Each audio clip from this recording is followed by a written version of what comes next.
broadcasting live from the Business Radio X studios in Houston, Texas. It's time for Houston Business Radio.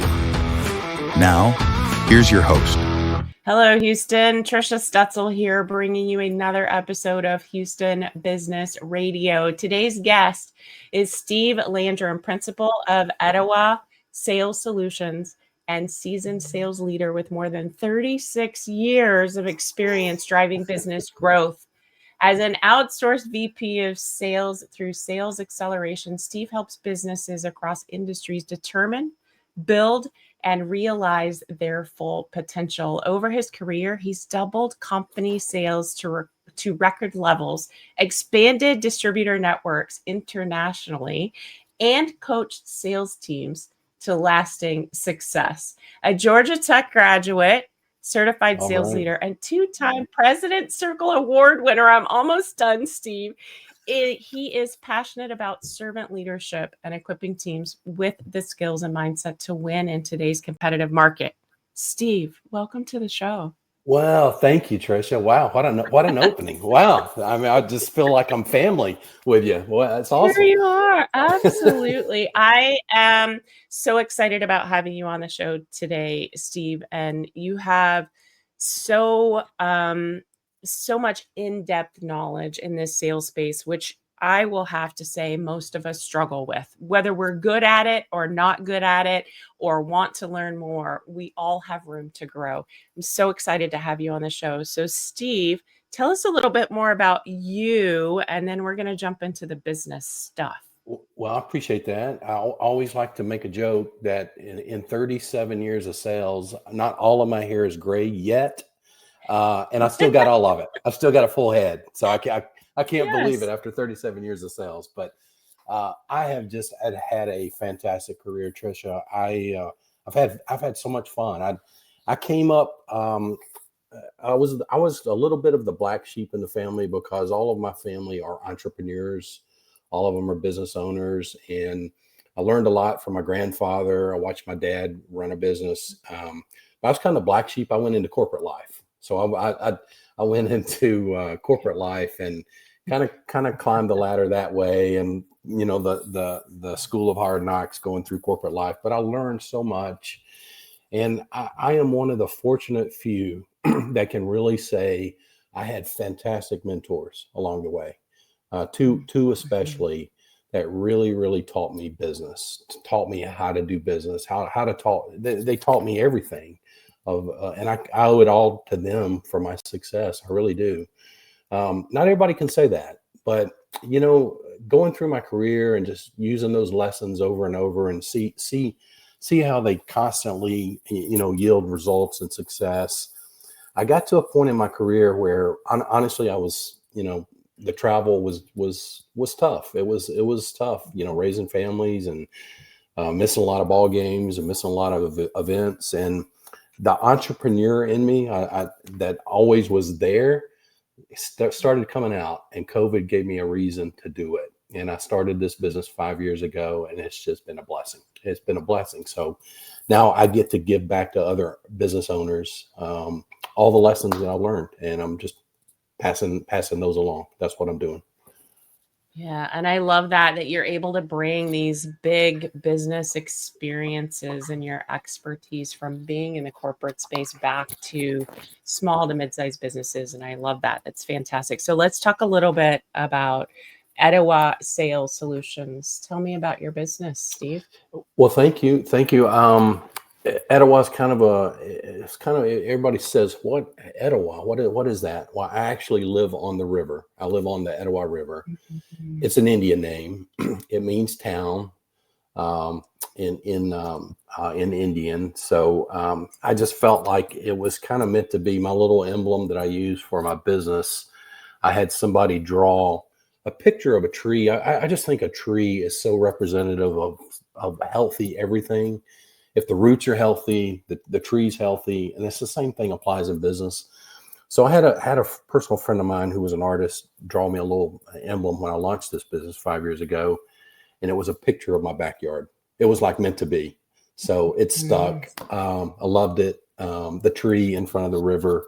That's honestly what I look at out of my window. So I made a business emblem out of it. Long story short. Well, I think it's beautiful. And you guys go and check out the logo. We'll have a link to Steve's page on the website. It's beautiful. It's a very full tree with beautiful roots in front of the river. It's amazing. So let's talk a little bit about who you serve, Steve. Who is your audience? And then let's dive into a little bit of sales. I think you have some information that would be very important to the listeners today. Well, I appreciate that. My target, really who I want to help the most and who I can make the biggest impact on. You mentioned it a second ago, Tricia, are the small to medium sized businesses, and really I just define that in revenue size. I've worked for businesses as low as $1 million in revenue. They've got to have something going on, to be able to afford at least some kind of help from me. So $1 million in revenue is typically the bottom side, and I've worked for companies as big as $80 million. It gets more complex the bigger the company, for sure, but everybody has sales problems, and I'll share some stats in a little bit to that effect. But I'm agnostic. Any kind of B2B business is fair game. And I've worked in many sectors already, served lots of different industries already with my business. And I've just had a blast because sales principles, even though each engagement's different, sales principles can be applied to any kind of business. Great sales principles. Yeah, that's so true. And I mentioned it earlier. We all struggle a little, whether we're good at it or not. There's always room for growth. So where do we start, Steve?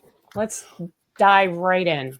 Well, in this digital age, Tricia, we've got so many tools and everybody's trying to figure out AI, and we live in a digital world that's full of emails, and, my inbox is, I'm sure yours is too, jam packed every day. And how do you keep up with the emails and the messages and the link, and all of those kind of things. But I'm going to go back and I'm going to get, for lack of a better word, a little bit old school. And I'm going to go back to a couple principles I really want to talk about. This doesn't apply just to salespeople. This applies to any kind of business person. Anybody with any kind of business, whether that's B2C or B2B, can use these principles, and they're timeless. They never stop giving if you practice them. So let's talk about a couple, if that's okay. Yeah, please. Well, so I have, I've done a lot of profiles over the years, aptitude profiles, and I've tested and taken those myself. And one of the interesting qualities I have is the ability to win others over. So in a profile assessment, it's called a WOO, W-O-O, win others over. So, but that is a principle any business person should try to endear to and try to hone that skill. It's foundational.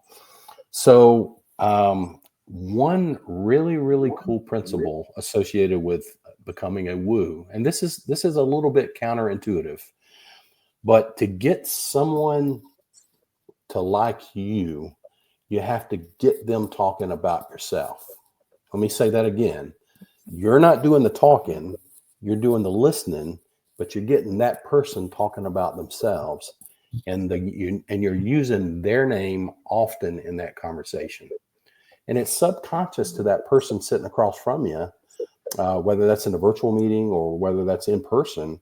But if you're saying their name over and over and over, subconsciously, they're saying, this person is really interested in what I've got to say. And that in turn endears them to you. You win others over by getting them to talk about themselves. It's an old sales principle, and every salesperson I've ever coached and managed, I've had some great ones.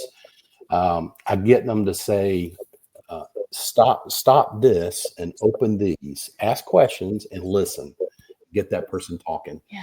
So, it's been a real interesting principle, and I've seen less and less people using it, to be honest with you, Tricia. But if you get to know the person, if you really get to know the person, and let them tell you about themselves. And there's this trust, and you gotta knock down a wall or two to do that. Man, you're off to the races in with a great relationship that's being built. And I always remind people about this ratio. And I didn't design this ratio. I think the good Lord above designed this ratio. You got 2 ears and 1 mouth. You got 2 ears and 1 mouth. So use them accordingly in a conversation. I love that. I have always believed that just being naturally curious and asking good questions and allowing that person to tell you about themselves, it builds rapport. I love when people ask about me. So, Steve, am I doing a good job of woo right now? You are saying my name often, and I think I've used your name already about 4 or 5 times. So I think we're off to being good friends for sure. It's just an old Okay. principle, All Tricia, right. that works. It's Yeah. it's timeless. It's timeless. It is. We all love to hear our name. Okay, so that's number one. We've got Yep. 1 mouth and 2 ears for a reason. So talk less, Yep. listen more. What's Correct. next, Steve? Well, let's stay on that subject of a good name. Let's stay on Okay. the subject of a name, okay? Because if you think about it, Tricia, I'd say 99.9% of us, we have a name because it was given to us, right? So we didn't pick it. We didn't pick it. Somebody gave that to us. So if somebody gave that name to us, think of it as a gift, right? And what are you going to do with that gift? Are you going to abhor it, and make it good? Are you gonna lessen the name that's been given to you? Are you gonna dirty it up, so to speak? And there's an old proverb that I love. There's an old proverb that it was taught to me honestly by my grandfather. He believed in this principle. He was a contractor. He was a home builder, one of the entrepreneurs that had an influence on me. But it goes like this: it's Proverbs 22:1. It says, "A good name is to be desired more than great riches." A good name is to be desired more than great riches, in that order. So business people always want to be associated with a business person that's got a good name. They always do. Who wants to be associated with a creep, or somebody who's a kind of rookie out of something, or is always trying to use words to craft an ulterior motive or something. When you build that good name first, Tricia, I've seen it over and over. You build your reputation and your name and what it stands for, the riches come. The riches come do. Mhm. People want to be associated with somebody they can trust, a good name. It's just Mhm. that simple. It's time, again, a timeless principle. I see, and I share this for a reason, because I coach and see a lot of great skilled young salespeople, and what they really want to, what they're trying to do. They think they got to go out and they're thinking about money and how much they can make, and all these things, except the fact of building their name and reputation and in that relationship of whoever they're trying to build to. If you do it right, it's gold. It's absolutely gold, and it'll pay dividends for years and years and years. So what is in a name? It's good to, so 2 things I picked up, Steve, is it's good to use a person's name when you're having a conversation. It builds trust and rapport. But the name of your organization or your business can also be very meaningful and build trust. Did I get that right? You did. The business name is important for sure, Tricia, but everybody knows me for Steve Landrum. Steve Landrum's Okay. business, right? Mm, Trisha mm, Stetzel's business. yeah. I like Trisha Stetzel. I'm going to do business with her. Not Etowah Okay. Sales Solutions. Everybody wants, my name, the person's name. That's what you got to work on. Mhm. That's what you got to work on. Okay. I love that. Okay, Steve, we've had 2 great lessons here. What do you want to tell us next? Well, I'm going to stay on that theme one more time. One little tag Perfect. on lesson Yeah. for a second, if I may. When you're building your name and when you're building your reputation, try to define what your core values are, and Mm, try to communicate those. People want to know who you are and what you stand for, right? mhm, Some core values that are always great, whoever you are and whoever whatever the business stands for: honesty, trustworthiness, likability, smarts, are all virtues mhm, that any client, any business that you're doing business with will tell others about. Any mm, of those virtues, people will say, yeah, Steve Landrum's got that, or Trisha Stetzel's got that. You should check them out.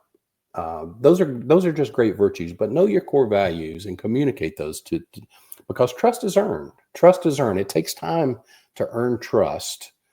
It does. It takes time to earn trust as you're building relationships, but it can be mhm. lost just like that in an Oof, instant, for sure. yeah, that is so true. All right, I have more questions for you, but I know people are already ready to connect with you, Steve. So I'd like to pause for just a second here and allow you to tell us what is the best way for folks to connect with you if they're interested in doing that right now.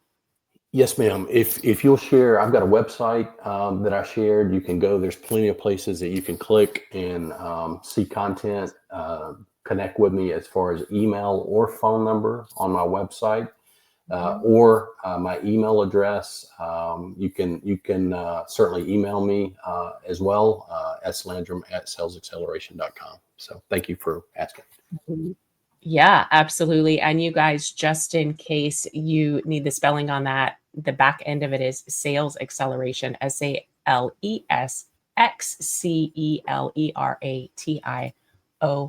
And that's Thank how you. you're going to find Steve. Okay, I want to roll back into you opened up the conversation about AI. And as you're taking us through these old school principles, as you called them, I'm curious about how we use these old school principles when we're meeting people online. Steve? Yeah, I appreciate that. They still apply in the digital world. So even if you're not communicating in person or virtually, that's live, still utilize the same principles as you're talking to people. Say something about your personal life, or tell them about your grandkids, or tell them about where you're going on a trip in the email. Just be personal. Everybody's got 5 gazillion emails they're looking at every day, but just make it Mhm, personal.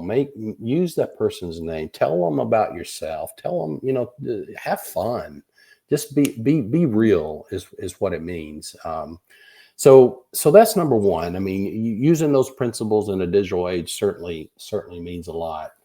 But I'd like to say too, emails and messaging, especially Trisha, when you're communicating, it's so easy to be misinterpreted, right? When you're not mhm, speaking live with a person, the context of the email. I mean, I was asked last week, what did you mean by that email? I didn't understand the tone of what you were saying. That was a client asking me, and I said, okay. there's email for you. There's email for you. No, no, Mhm, no misinterpretation required.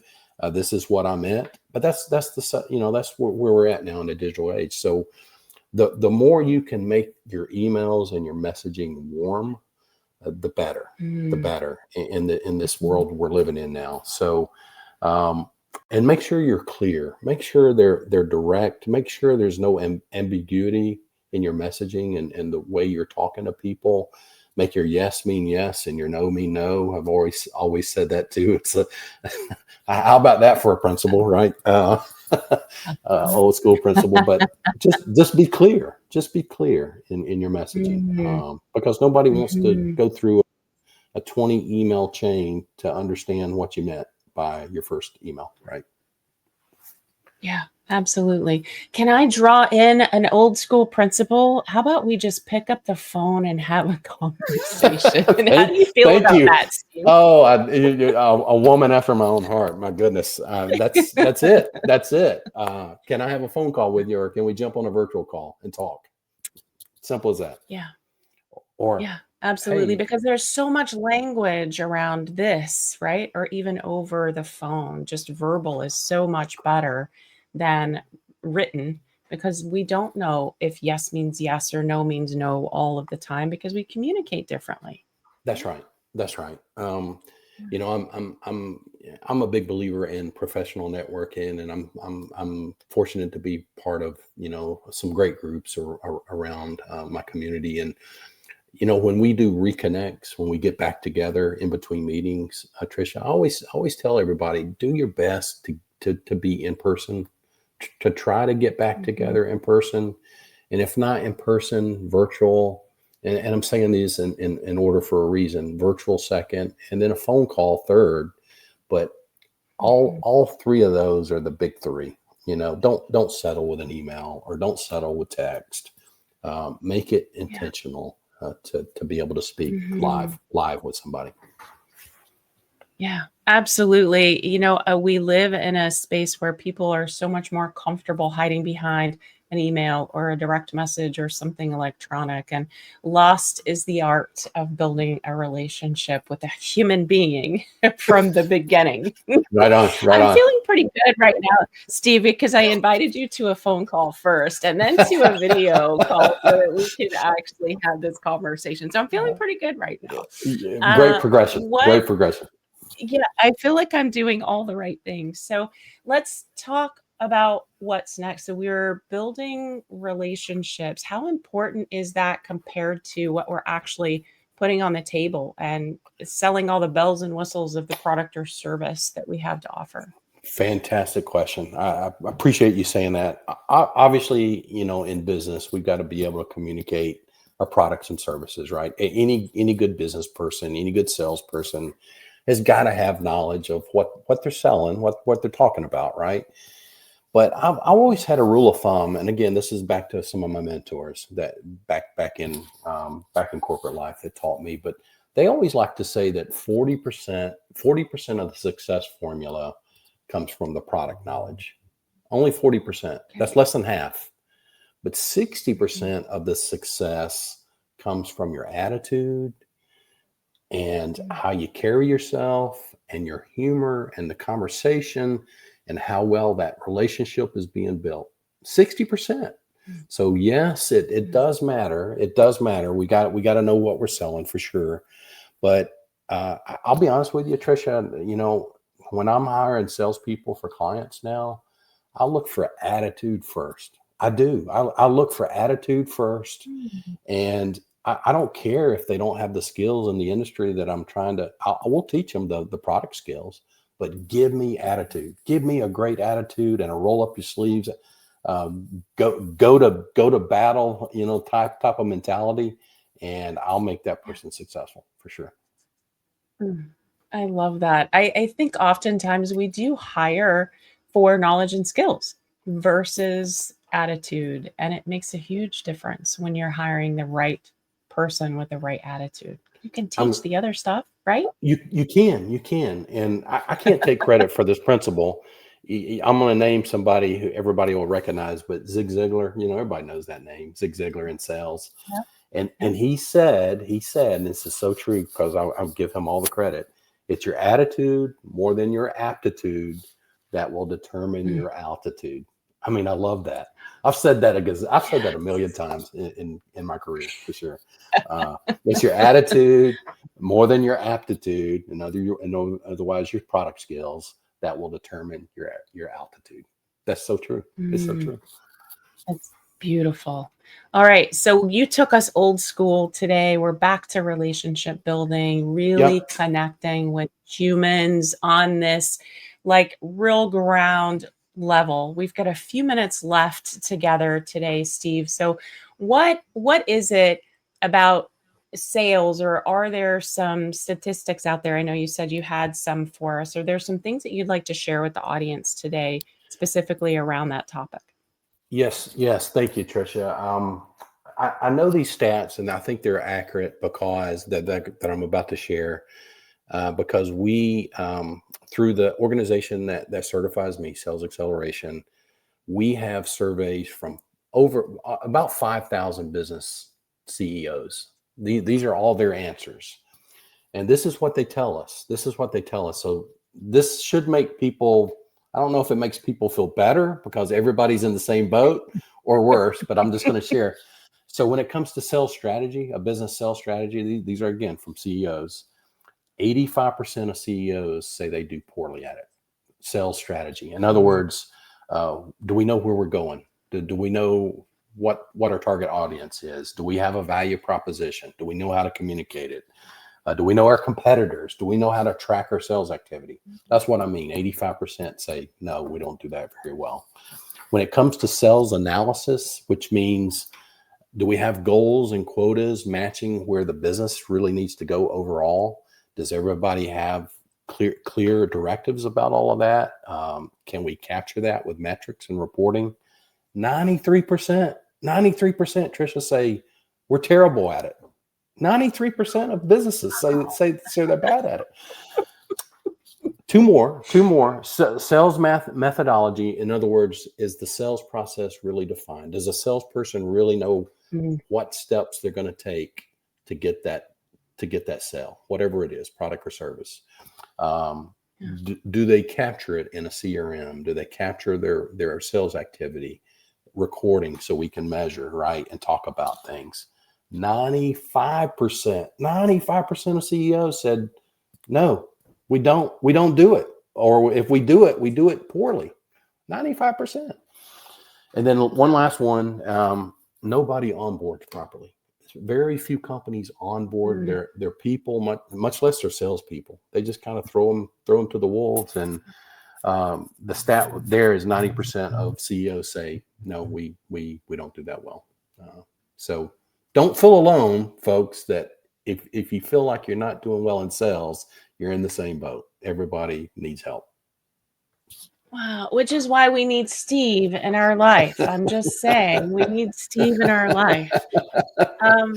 All right. So, my friend, we are at the back end of our conversation. I know you have lots more that you can give to our audience, and I would love for people to connect with you. You guys, as usual, I will have all of Steve's contact information in the show notes. You can just point and click. If you're sitting at your computer, if you're driving, please wait till you get home, and then you can point and click and get in touch with Steve. But I think there's one last old school thing that you can share with the audience as we leave our time together, and it's about the follow-up.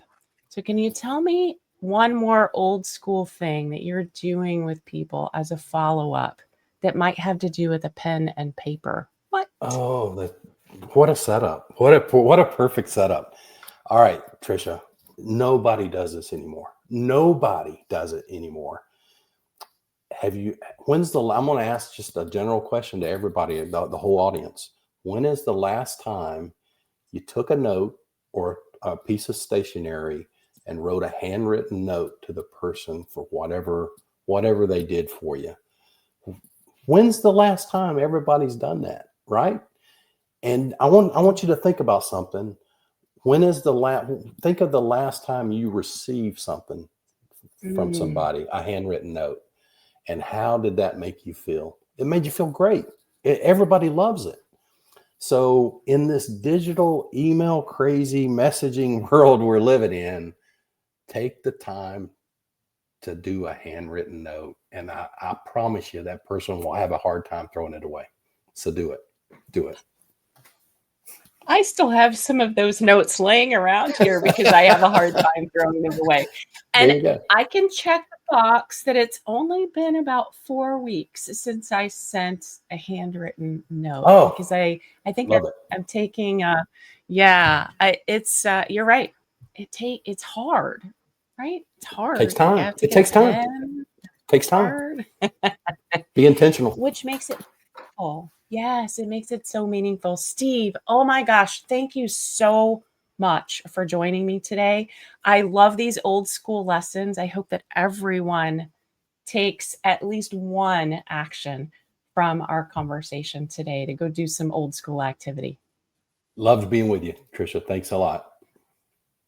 Great. Thanks again. That's all the time we have for today, guys. So if you found this conversation with Steve valuable, please share it with a fellow entrepreneur, a veteran, or a Houston business leader ready to grow. And be sure to follow, rate, and review the show. Of course, that helps us reach more bold business minds just like yours. And your business, your leadership, and your legacy are built one intentional step at a time. So stay inspired, stay focused, and keep building the business and the life you deserve.